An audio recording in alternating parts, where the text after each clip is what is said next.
санаи 2 майи соли 2024 бо ташаббус ва пешниҳоди президенти ҷумҳурии Тоҷикистон муҳтарам Эмомалӣ Раҳмон рӯзи 24 май рӯзи байналмилалии морхӯр аз ҷониби Маҷмаи Созмони Милали Муттаҳид қабул гардид.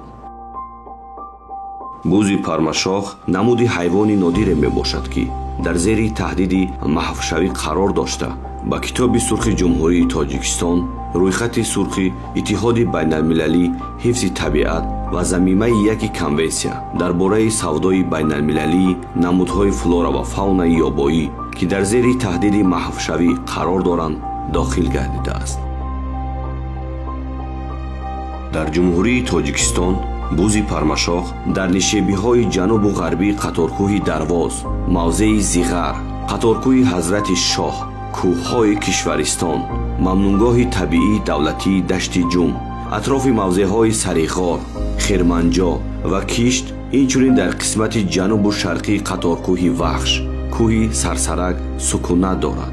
он дар нишебиҳои сершахи кӯҳӣ дар баландиҳои аз 700 то 2700 метр аз сатҳи баҳр вомехӯрад. дар солҳои 60-уми асри гузашта саршумори бузи пармашох дар ҳудуди мамлакатамон аз ҷониби олимон ва мутахассисони соҳавӣ дар маҷмӯъ 700 сар баҳогузорӣ карда шуда буд.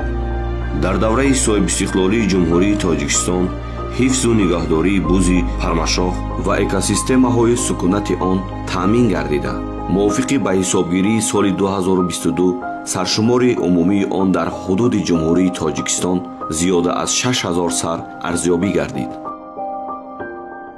яъне дар натиҷаи тадбирҳои андешидашуда, аз ҷумла пешгирии шикори ғайриқонунӣ, татбиқи барномаҳои соҳавӣ ва тақвияти назорати давлатӣ боиси он гардид, ки ташаббуси президенти ҷумҳурии Тоҷикистон муҳтарам Эмомалӣ Раҳмон дар арсаи байналмилалӣ пазируфта шуд.